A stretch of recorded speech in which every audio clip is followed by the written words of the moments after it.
On my college graduation day, my father said, "You've destroyed every dream I had by existing."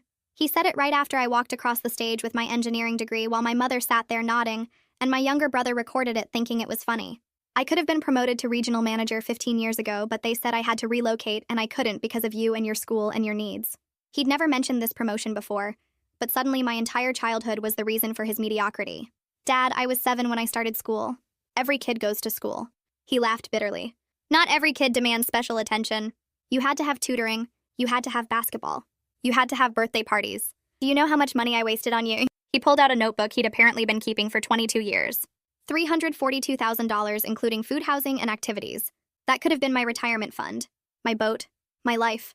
He'd calculated what I cost down to the penny, including what he called oxygen tax for breathing his air. Parents are supposed to provide for their children. He slammed the notebook on the restaurant table, making other graduation families stare.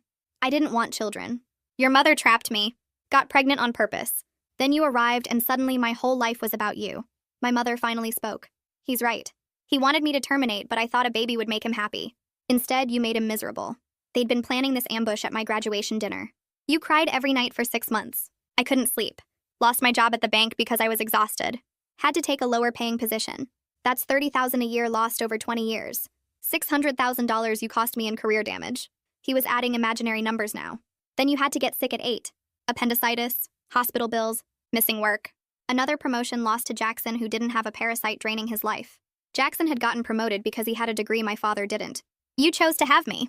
I didn't ask to be born." My father stood up, pointing at me. "Exactly. You're a burden I never requested. A financial drain I never approved. A life destroyer I was tricked into supporting."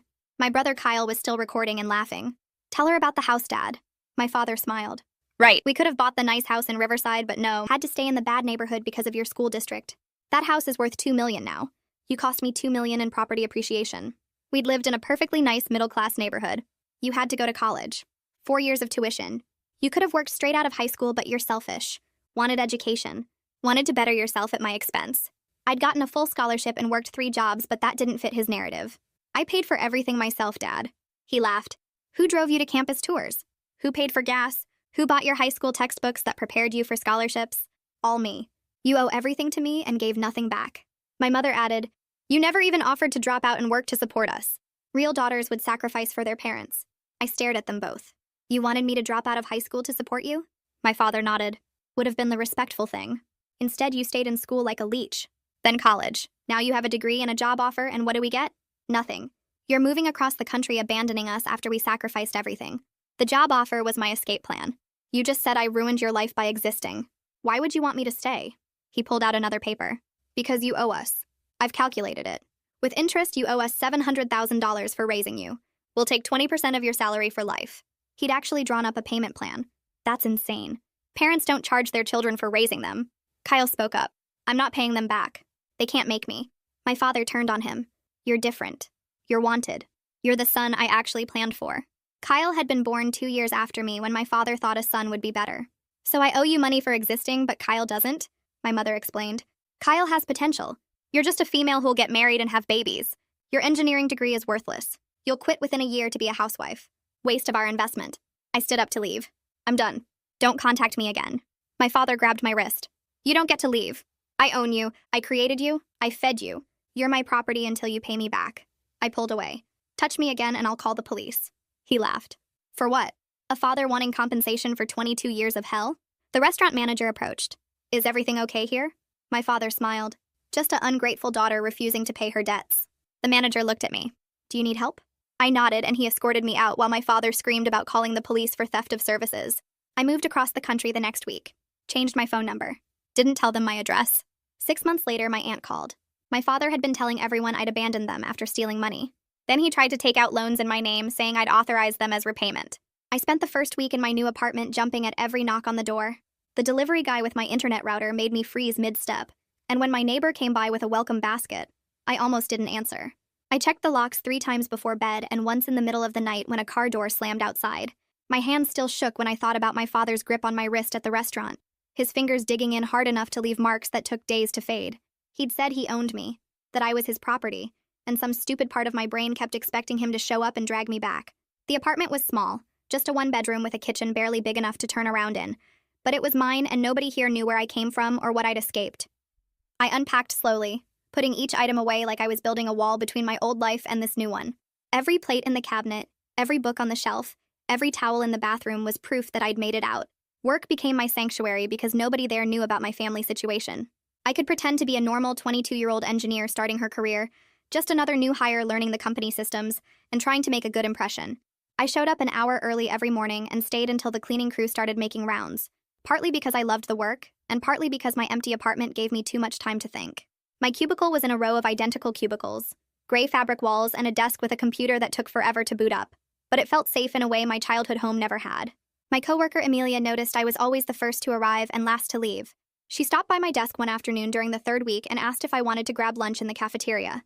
I almost said no because eating alone meant I could work through lunch and avoid small talk, but something about her smile made me agree. She had dark curly hair pulled back in a ponytail and wore these bright scarves that made her easy to spot across the office. Amelia and I bonded over terrible cafeteria coffee that tasted like it had been sitting in the pot since morning. She talked about her weekend helping her brother move apartments and complained about her overbearing aunt who kept calling to ask why she wasn't married yet. When she mentioned family stuff, I carefully shared that I wasn't in contact with my family without going into details. I said something vague about it being complicated and changed the subject to ask about her engineering projects. She didn't push for more information, just nodded and said her door was always open if I needed to talk. That simple offer, no questions asked, no judgment in her voice, made me feel the first flicker of friendship I'd had in months. We started eating lunch together most days after that, and she introduced me to other people on our team. I learned to laugh at the office jokes and participate in conversations about weekend plans, building this normal life piece by piece. 3 weeks into my new job, I finally started sleeping through the night. The constant fear that my father would somehow find me began to fade into background noise instead of the screaming alarm it had been.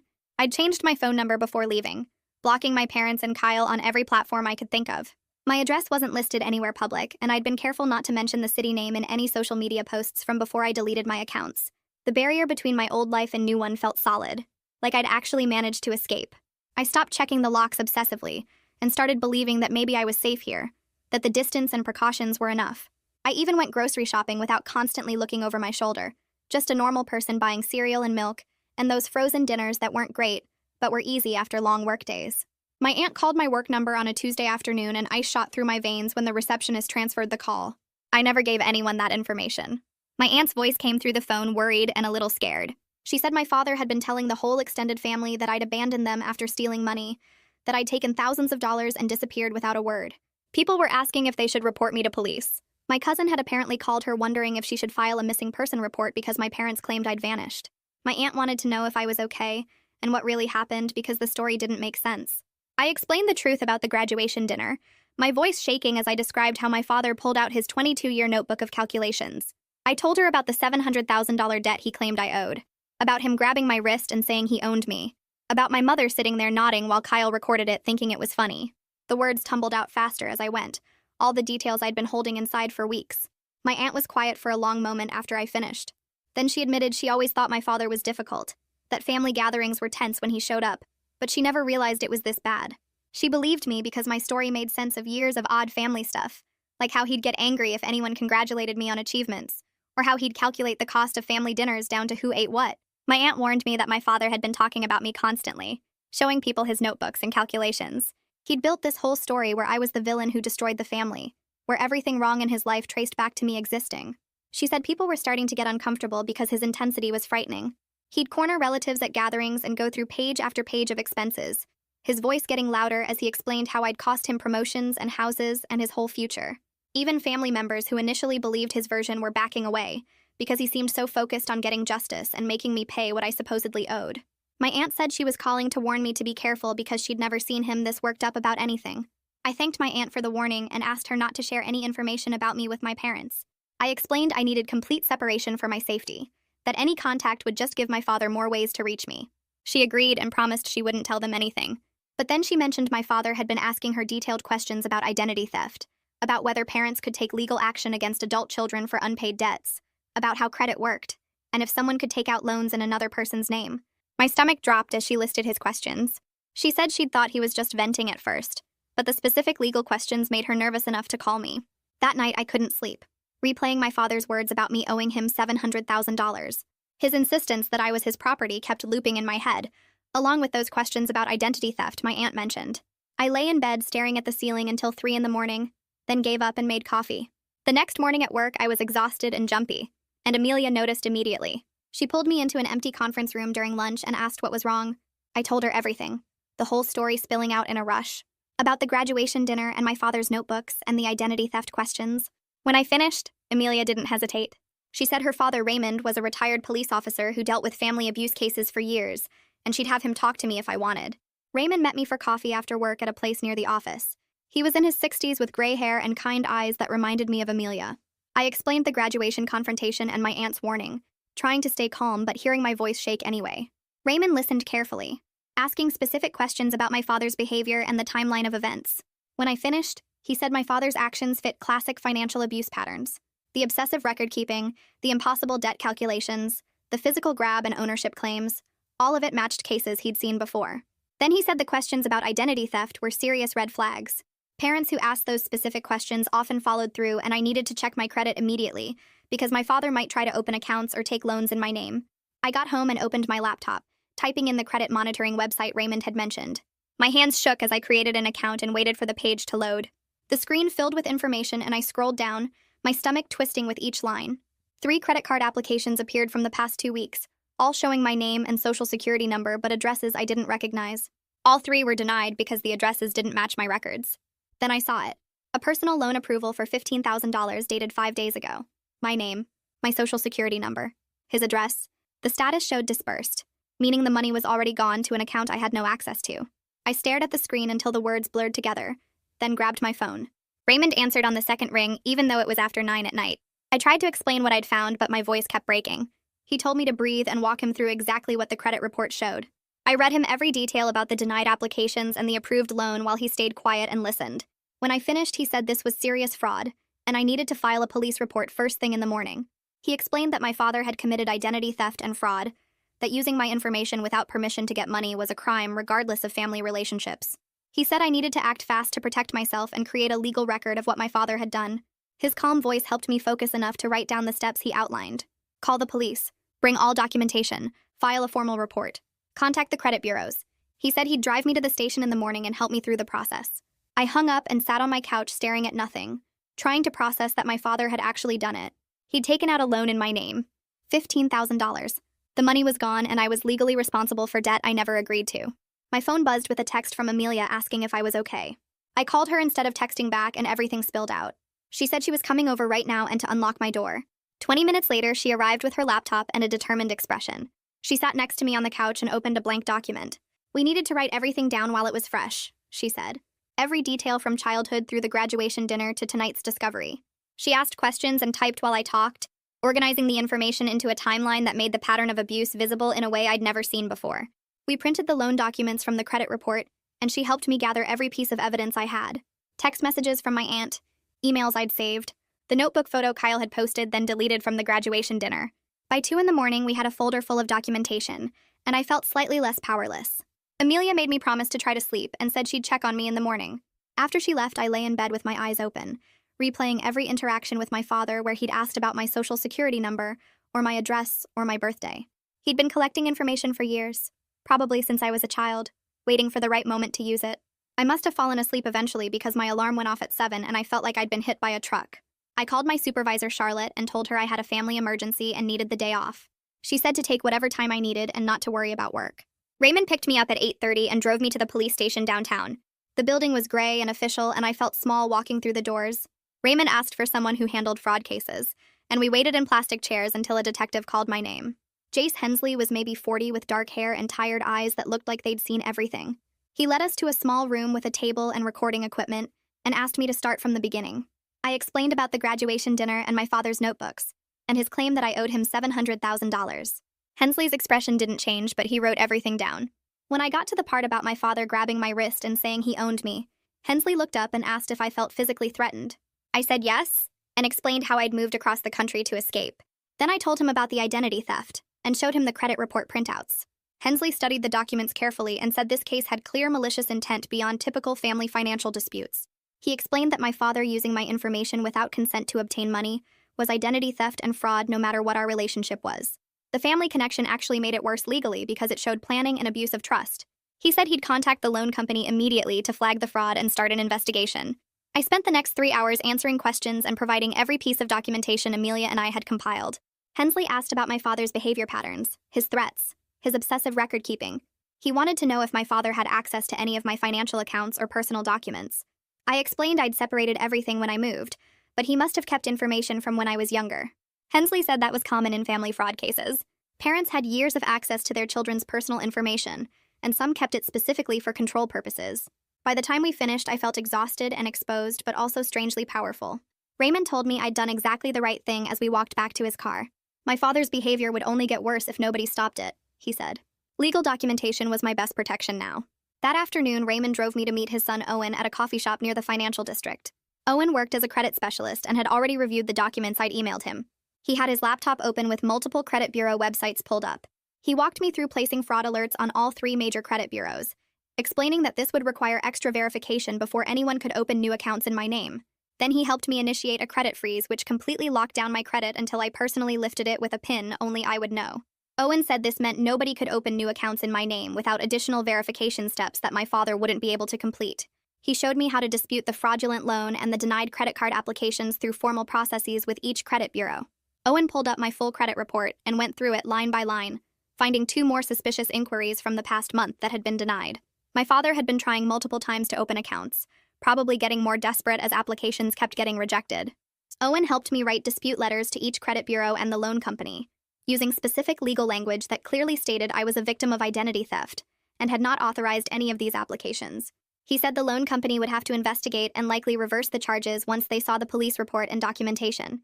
The denied applications would be removed from my record entirely.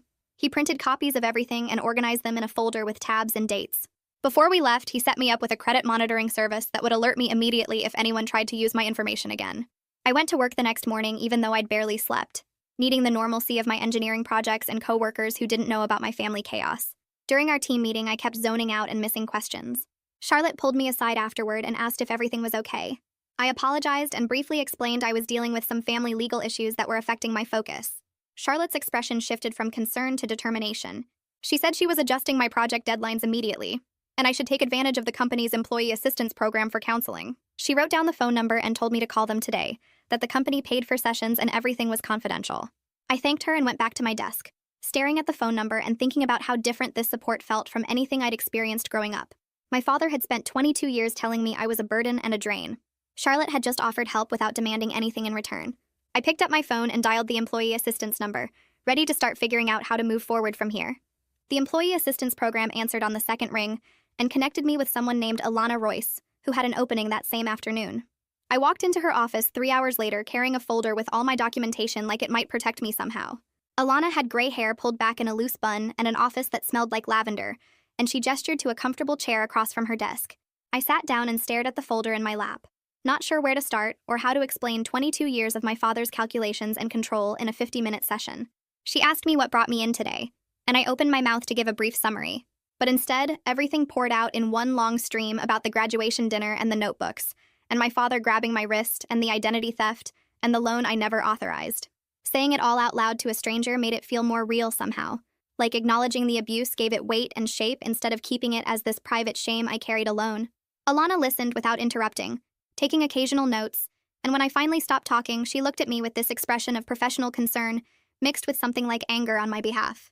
She said what I experienced was severe emotional and financial abuse, using those exact clinical terms that made my chest tight, because hearing a professional validate it meant I wasn't overreacting or being dramatic like my parents always claimed. She explained that my father's current behavior with the identity theft and harassment constituted stalking, and the pattern showed escalation that was concerning from a safety perspective. I nodded and felt tears starting, which I tried to blink back because I didn't want to cry in front of someone I'd just met. Alana pushed a tissue box across her desk and said crying was a normal response to trauma, and I'd been holding this in for a very long time. We spent the rest of the session talking about my childhood, and the way my father had always kept track of what I cost him, treating basic parenting expenses like loans I'd need to repay someday. Alana helped me see that my guilt about abandoning my family was a programmed response from years of manipulation, not actual wrongdoing on my part. She said children don't owe parents repayment for basic care like food and housing and school supplies, and my father's calculations were a control tactic designed to keep me trapped in obligation and shame. I'd spent my whole life believing I was this burden who owed everything to parents who sacrificed for me. But Alana explained that parents choose to have children, and choosing to provide care doesn't create a debt. She asked if I'd ever considered that my father's obsession with tracking costs might be his way of justifying his own failures and disappointments by blaming them on me. That thought had never occurred to me before, and it shifted something in my brain like a puzzle piece clicking into place. My father hadn't lost promotions because of me. He'd lost them because he didn't have the qualifications or skills. But blaming me was easier than accepting his own limitations. We scheduled another session for the following week, and I left her office feeling lighter somehow, despite having just relived years of abuse. 2 weeks crawled by while I waited for updates on the fraud investigation, jumping every time my phone rang and checking my email obsessively for news. Detective Hensley finally called on a Tuesday morning while I was at my desk pretending to focus on engineering schematics. He said the loan company had confirmed fraud after reviewing their records, and seeing that the address and contact information didn't match my actual details. They were reversing the loan and removing it from my credit report, but they needed me to sign additional affidavits confirming I hadn't authorized the application or received any of the money. I felt relief wash over me at the news that the fraudulent loan would be erased, but then Hensley added that the loan company had contacted my father as part of their investigation to inform him the loan was reversed due to fraud findings. My stomach dropped because that meant my father now knew I'd reported him to police and involved law enforcement in what he probably saw as a private family matter. Hensley said this was standard procedure in fraud cases, but he wanted me to be aware that my father might react badly to learning about the investigation. I thanked him and hung up, then stared at my computer screen while my hands shook slightly. That same evening, my phone started buzzing with calls from numbers I didn't recognize, and I let them all go to voicemail without listening to the messages. When I opened my email inbox after dinner, there were already 7 new messages from my father's account, and I felt my heart rate spike as I saw the subject lines. The first email had a subject line that said, "Disappointed," and the message talked about how hurt he was that I'd involved police in a family disagreement, instead of talking to him directly like a mature adult. The second email's subject said, "Betrayal," and accused me of trying to destroy the family by making false fraud claims when I knew I'd authorized him to handle my financial affairs. I scrolled through the rest without fully reading them, watching the tone escalate from disappointed parent to angry accusations about me being vindictive and ungrateful. The last email threatened to sue me for defamation and false police reports, claiming I'd damaged his reputation and credit by lying to investigators about authorizing the loan. I forwarded all 7 emails to Detective Hensley without responding to any of them, my finger hovering over the reply button for just a second, before I remembered Hensley's advice about documentation. He called me back within an hour and said this was perfect evidence of harassment and showed my father's consciousness of guilt, because innocent people don't typically send threatening emails when accused of fraud. Hensley told me to keep documenting everything, but never engage directly with my father, because any response would encourage more contact and give him the attention he was seeking. He explained that abusers often escalate when they lose control, and my father was following a predictable pattern of trying to intimidate me into backing down. I asked if the emails constituted a crime, and Hensley said they bordered on harassment, but weren't quite severe enough yet for criminal charges, though they would strengthen any future restraining order application. The next morning, I checked my work email and found a message that made my blood run cold. My father had somehow gotten my work email address and sent a message to Charlotte with a subject line that said, "Checking on employee well-being." The message claimed he was my parent who was concerned about my mental health and recent erratic behavior, asking Charlotte to have me contact him about urgent family matters that required immediate attention. I walked straight to Charlotte's office with my phone in hand, and she took one look at my face and closed her door. I showed her the email and explained the situation with the identity theft and harassment, and Charlotte's expression shifted from concern to determination as she picked up her phone. She called Theo Blackwell from HR and asked him to come to her office immediately, then told me the company had protocols for exactly this kind of situation. Theo arrived 5 minutes later carrying a legal pad, and Charlotte forwarded him my father's email while I explained the background. Theo listened carefully and took notes, then said they would document this contact as workplace harassment and send a formal cease and desist letter to my father, stating he was not to contact the company again under any circumstances. He explained that attempting to contact an employee through their workplace email for non-work-related matters after being told to cease contact was a violation of harassment laws, and the company would pursue legal action if my father tried again. I filed the restraining order paperwork on Monday morning, and the judge reviewed it Tuesday afternoon. The clerk called me Wednesday to say it was approved and my father would be served Thursday morning. 48 hours from filing to approval felt incredibly fast, but the attorney explained that cases with documented identity theft and harassment get expedited because they show clear danger patterns. Detective Hensley called me after my father got served and warned me the next few weeks might be rough, because abusers typically escalate when they lose control. He suggested I vary my route to work, check my car before getting in, and keep my phone charged at all times. I thanked him and added 3 more locks to my apartment door that evening. My aunt called me Friday morning sounding exhausted. My mother had been calling her repeatedly asking for my contact information, claiming she just wanted to apologize and explain that my father didn't mean any of it. My aunt told her she wasn't giving out my information under any circumstances, and my mother kept insisting my father was under a lot of stress, and that's why he acted out. My aunt finally snapped and said, "Identity theft isn't something you do by accident when you're stressed. It's a crime you plan and execute deliberately." My mother hung up on her after that, but my aunt wanted me to know they were still trying to find ways to reach me. 2 days later, a new email appeared in my inbox from an address I didn't recognize. The subject line said, "Please read this from Mom," and my stomach dropped before I even opened it. The message started with apologies about how sorry she was for the graduation dinner and how my father had been wrong to grab my wrist. But by the third paragraph, it shifted completely to asking me to drop the charges and restraining order because I was tearing the family apart. She wrote that my father had been depressed since the restraining order got served. They were struggling to pay for a lawyer, and if I really loved them, I would understand he made mistakes, but didn't deserve criminal consequences. The whole email was designed to make me feel guilty for protecting myself, and I could see the manipulation even through the screen. I printed the email and brought it to my therapy session with Alana that afternoon.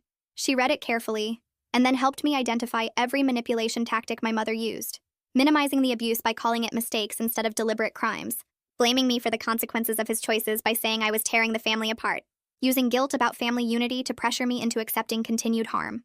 Alana pointed out that my mother wasn't apologizing for enabling abuse or for her own participation in attacking me at graduation.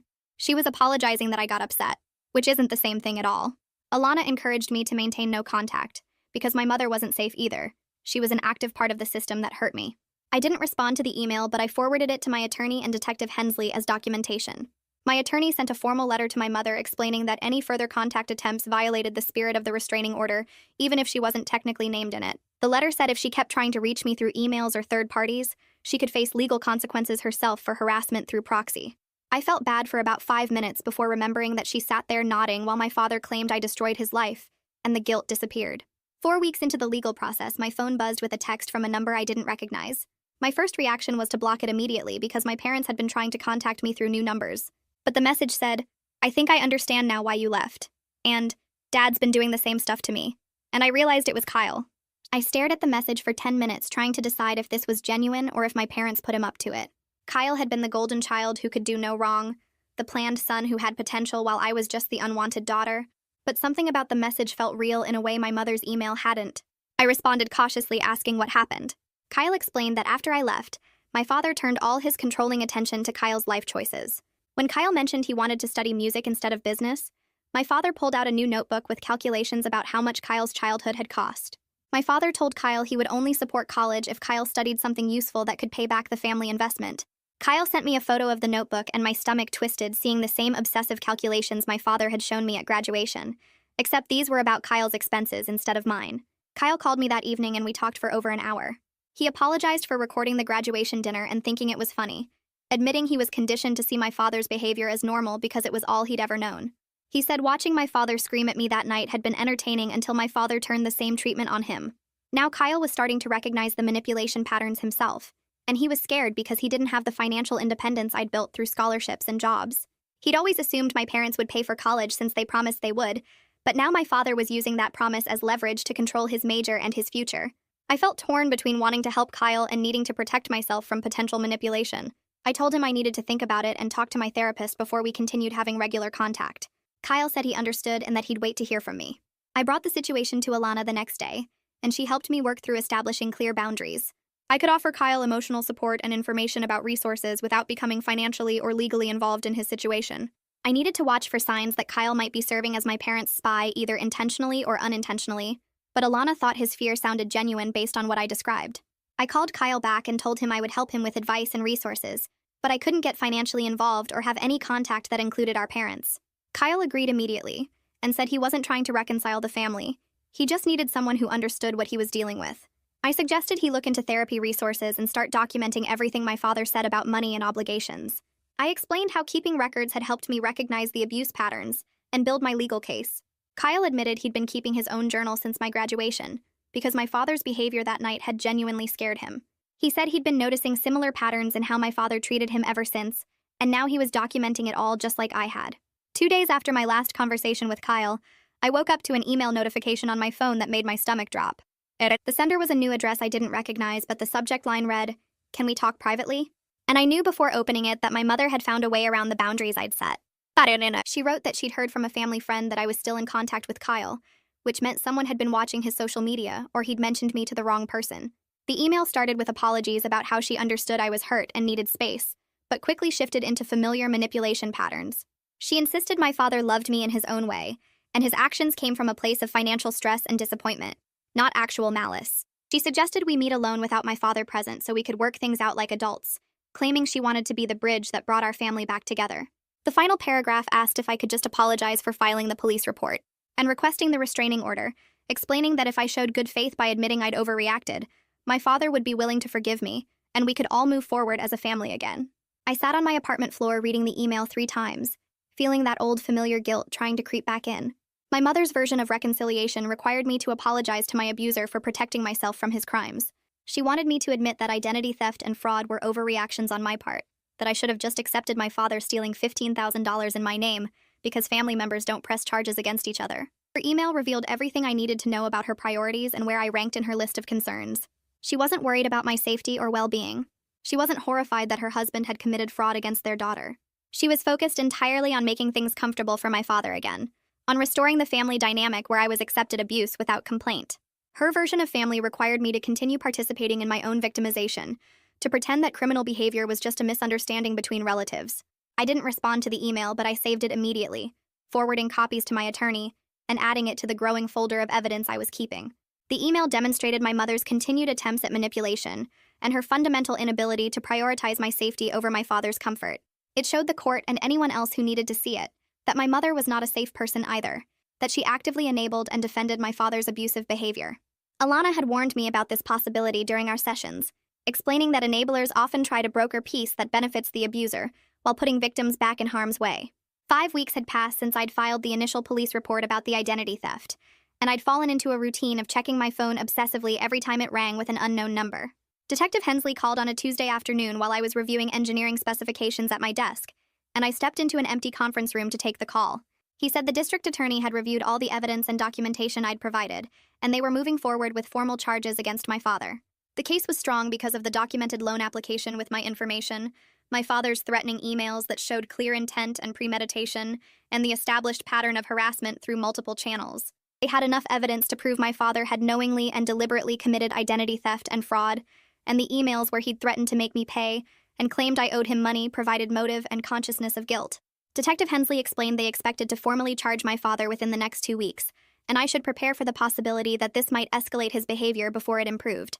Criminal charges would make everything real and permanent in a way that couldn't be taken back or negotiated away. I thanked him and ended the call, then sat in the empty conference room staring at the wall. Relief washed over me first because someone in authority had looked at the evidence and agreed that what my father did was criminal, not just a family disagreement. The legal system was validating that identity theft didn't become acceptable just because it happened between relatives. But sadness followed immediately after, because this meant my father would face real legal consequences, possibly jail time or probation, and whatever tiny hope I'd been holding on to about him recognizing his behavior and apologizing was completely gone now. I'd spent my entire childhood wanting my father's approval and love, and instead I was the reason he'd have a criminal record. I had a therapy session with Alana scheduled for that evening, and I walked in still processing the phone call from Detective Hensley. Alana listened as I explained the district attorney's decision and the upcoming charges, and she watched my face carefully as I talked about feeling both relieved and sad. She asked me what I was grieving, and I started crying before I could answer, realizing I was mourning the loss of the family I'd always wished I had versus accepting the reality of the family I actually had. I'd spent 22 years hoping my father would suddenly become the parent I needed, that something would click and he'd realize I was worth loving without conditions or payment plans. The criminal charges meant accepting that transformation would never happen, that my father was exactly who he'd always shown himself to be. Alana reminded me that I didn't create this situation through my actions or my existence. My father chose to commit fraud. My father chose to harass me after I escaped. My father chose to escalate rather than respect boundaries. I was simply refusing to continue participating in my own abuse, and that refusal had forced him to face consequences he'd avoided for decades by keeping his behavior within the family. She said grief was normal and healthy because I was letting go of hope for something that was never going to exist, but I needed to remember that protecting myself wasn't betrayal. The family I deserved would never have put me in this position in the first place. 6 weeks after filing for the restraining order, the hearing date arrived and I woke up feeling sick with anxiety. Raymond had offered to attend for support, and he picked me up at my apartment, reminding me during the drive that I had extensive documentation and the truth on my side. The courthouse was busy with multiple hearings scheduled, and I sat on a bench outside the courtroom reviewing my notes and trying to keep my hands from shaking. My attorney arrived and walked me through what would happen, explaining that I'd need to testify about the graduation dinner confrontation, the identity theft, and the ongoing harassment attempts. My father had hired a lawyer who would try to paint him as a concerned parent whose daughter had overreacted, but the judge would review all the physical evidence of fraud and harassment before making a decision. When they called my case, I walked into the courtroom and saw my father sitting at a table with his attorney, and my mother was in the gallery behind him. My father looked angry rather than remorseful, his jaw clenched and his eyes fixed on me with obvious hostility. I took the witness stand and swore to tell the truth, then spent 40 minutes recounting the graduation dinner in detail. I described my father's notebooks calculating what I supposedly owed him, his physical grab of my wrist and claim that he owned me, his explicit threats about making me pay back $700,000. I explained the identity theft discovery and the $15,000 loan taken out in my name without my knowledge or consent.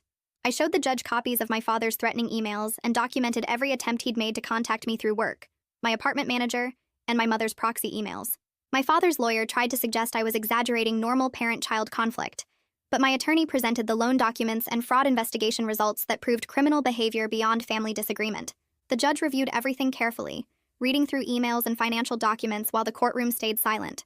Finally, he looked up and stated clearly that the evidence showed a pattern of financial abuse, identity theft, and harassment that demonstrated clear danger to my safety and well-being. He granted a 3-year restraining order requiring my father to stay at least 500 feet away from me, my home, and my workplace, with no contact through any means including third parties. Walking out of the courthouse after the hearing, I felt Raymond's hand on my shoulder guiding me toward the exit. My father and mother were in the hallway near the elevators, and my father turned when he heard our footsteps.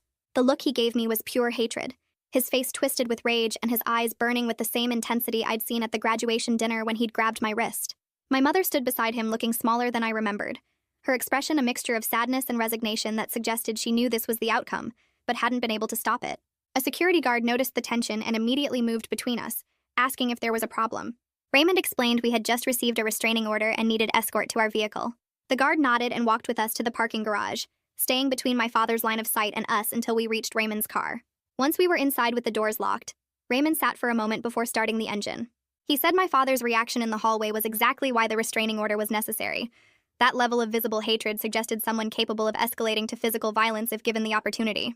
We discussed additional safety measures during the drive back to my apartment. Raymond suggested varying my routes to and from work, so I didn't establish predictable patterns, being aware of my surroundings, especially in parking lots, and when entering or leaving buildings and keeping my phone charged and accessible at all times.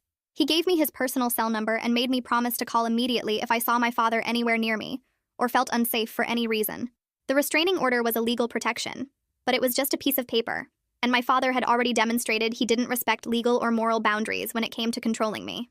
2 weeks after the restraining order hearing, Kyle texted me that the district attorney had formally charged my father with identity theft, fraud, and criminal harassment. The charges were official now with a court date scheduled for arraignment in 3 weeks. Kyle said my father was absolutely furious and had been ranting for hours about how I was destroying his life and ruining the family. The irony was so dark it almost made me laugh because those were the exact words my father had used about me at graduation, claiming I destroyed every dream he had by existing. Now he was accusing me of destroying his life by refusing to let him destroy mine, by protecting myself from his criminal behavior and abuse. Kyle sounded scared in his messages, mentioning that my father's anger was spilling over onto everyone in the house, and he was taking out his frustration on Kyle and my mother. I reminded Kyle about the resources I'd sent him for documenting abuse and suggested he might want to stay with friends as much as possible until he could move out permanently. Kyle said he was counting down the days until graduation and his escape to college, using my situation as a roadmap for his own exit strategy. The credit bureaus finally completed their investigations 7 weeks after I'd first reported the fraud, and Owen helped me review the results. Every fraudulent account and inquiry had been removed from my credit report, wiped clean as if they'd never existed. The $15,000 loan was officially marked as fraud and discharged, meaning I had no legal responsibility for repayment, and the debt wouldn't affect my credit score. Owen walked me through setting up credit monitoring services that would alert me immediately if anyone tried to use my information again, explaining the system would flag any new applications or inquiries within hours. My credit score had actually improved once all the fraudulent items were removed, jumping 40 points because the negative marks were gone and my actual credit history was solid. Owen said this was the best possible outcome from a financial perspective, that my credit was now cleaner than it had been before my father's fraud attempt. I felt lighter leaving Owen's office than I had in months, knowing my financial identity was secure and protected in ways it hadn't been when my father had access to my personal information. 3 months had passed since I'd walked out of that graduation dinner and moved across the country. I was settling into a routine that felt stable and predictable in ways my childhood never had. Work was going well, and I'd been consistently exceeding expectations on my engineering projects, solving complex problems, and contributing valuable ideas during team meetings. Charlotte called me into her office one afternoon and told me she was nominating me for a professional development program that would provide advanced training and mentorship for high-potential employees. The program was competitive, and being nominated was recognition that I had real talent and capability. Charlotte said she'd watched me handle incredibly difficult personal circumstances while maintaining excellent work performance, and that level of resilience and dedication was exactly what the company valued. Getting nominated felt like validation, that I was actually good at something, that my father's claims about me being worthless and his predictions that I'd quit within a year were completely wrong. I had value beyond what I supposedly owed him. I had skills and intelligence that existed independent of his approval or disapproval. Amelia and I had grown close over the past months, moving from coworkers who occasionally had lunch together to genuine friends who texted daily and spent time together outside work. The Duncan family had essentially adopted me into their social circle, inviting me to family dinners at their house and game nights where Raymond and Owen argued good-naturedly about strategy while Diane refereed. I'd never experienced this kind of casual family warmth growing up, where people actually enjoyed spending time together without keeping score of who owed what. One evening after dinner, Diane asked if I'd help her clear the table, and we ended up in the kitchen while the others started a card game in the living room. Diane dried dishes while I washed, and she said quietly that she was proud of how I'd handled an impossible situation. She explained that as a therapist, she'd seen many people stay trapped in abusive family systems because leaving felt too hard or too guilty, but I'd chosen my own safety and well-being even when it meant losing my entire family. Having a maternal figure offer genuine support without conditions or expectations of repayment made something crack inside me. I excused myself to the restaurant bathroom and cried for 10 minutes, overwhelmed by the realization that this was what parental support was supposed to feel like. I came back from that moment in the Duncan kitchen and tried to focus on building the life I actually wanted instead of constantly looking over my shoulder. Kyle started texting me more often, usually late at night when my parents were asleep, and his messages shifted from apologizing for the graduation dinner to asking real questions about surviving their pressure. He told me my father had started making the same calculations about his childhood costs, pulling out spreadsheets during dinner and explaining how much Kyle owed for food, housing, and the basketball camp he'd attended in 8th grade. I maintained careful boundaries in our conversations, offering support without getting pulled back into family drama, and I could tell Kyle was starting to understand why I'd left so completely. He mentioned he'd been looking at music programs at colleges across the country, schools with good scholarships that would let him escape without depending on my father's money. I felt proud of him for learning from my experience and planning his own exit strategy, instead of waiting until graduation day to discover he was trapped. Detective Hensley called one afternoon while I was reviewing engineering drawings at my desk, and I stepped into an empty conference room to take the call. He explained that my father's lawyer had been negotiating with the prosecutor's office, and they'd reached a plea deal that would avoid a trial. My father would plead guilty to identity theft and fraud, receive 2 years probation, perform community service, attend mandatory counseling, and pay full restitution for the fraudulent loan plus court costs. Hensley said this was actually a good outcome because it held my father accountable with a permanent criminal record that would show up on background checks, and make it much harder for him to commit fraud again, while avoiding the stress and uncertainty of a trial that could drag on for months. The plea deal would be finalized in court next month, and I wouldn't have to attend unless I wanted to give a victim impact statement. I thanked him and sat in that conference room for 10 minutes after hanging up, processing the strange mix of relief and disappointment that my father would face real consequences, but not the dramatic courtroom confrontation I'd sometimes imagined. 4 months had passed since the graduation dinner when Charlotte announced the engineering team would be attending a company social event at a bowling alley downtown. I almost declined because social events still made me anxious, but Amelia convinced me to go by promising we could leave early if I felt uncomfortable. The bowling alley was loud and chaotic, filled with coworkers laughing and competing for the worst score, and I found myself actually relaxing as I bowled 3 gutter balls in a row, while Owen made jokes about my engineering degree not including spatial awareness. I laughed genuinely for the first time in weeks, not thinking about restraining orders or credit fraud or my father's hatred, just enjoying the moment with people who liked me without keeping score of what I owed them. Amelia noticed during our drive home and commented that I seemed lighter, less tense in my shoulders and more present in conversations. I realized she was right when I checked my phone before bed and saw Kyle's text asking for advice, and my first reaction wasn't panic or dread, but just normal sibling support. My next therapy session with Alana focused on the complicated feelings I had about my family, particularly the guilt that still surfaced when I thought about my mother. Alana helped me understand that I could grieve the loss of relationships while acknowledging they were never actually healthy. That mourning wasn't the same as wanting to go back. I was grieving the parents I deserved to have, the mother who should have protected me instead of enabling my father's abuse, not the actual people who'd ambushed me at my graduation dinner. She explained that accepting this reality was part of healing rather than betrayal, that I didn't owe loyalty to people who'd never shown me genuine love. We talked about how my father's arrest and plea deal brought up feelings of responsibility, as if I'd caused his consequences by reporting the fraud, and Alana reminded me that he'd caused his own consequences by committing crimes. I left her office feeling less heavy, more certain that the distance I'd created wasn't cruelty, but necessary self-preservation. Kyle called instead of texting one evening while I was making dinner, and I almost didn't answer because phone calls felt more dangerous than messages I could control. His voice was excited when I picked up, talking fast about acceptance letters and scholarship offers, explaining he'd gotten into a music program across the country with enough financial aid to cover tuition and housing. He was planning to move out right after high school graduation in 2 months, and he wanted advice about the transition since I'd done it 6 months earlier. I shared practical information about building credit by getting a secured card, setting up a budget that tracked every dollar, and creating physical distance before announcing his plans so my parents couldn't sabotage his escape. Kyle asked specific questions about opening bank accounts they couldn't access and changing his phone number without them finding out, and I realized he was taking this seriously, instead of just fantasizing about leaving. I felt genuinely good being able to help him avoid some of the isolation and fear I'd experienced, knowing he'd have support I didn't have when I'd fled to this city alone. 5 months into my new life, Charlotte called me into her office on a Friday afternoon, and my immediate reaction was panic that something had gone wrong. Instead, she told me she was promoting me to project lead on a major client account, citing my excellent work and leadership potential during team meetings. The promotion came with a significant raise that would let me move to a better apartment and actually save money instead of living paycheck to paycheck.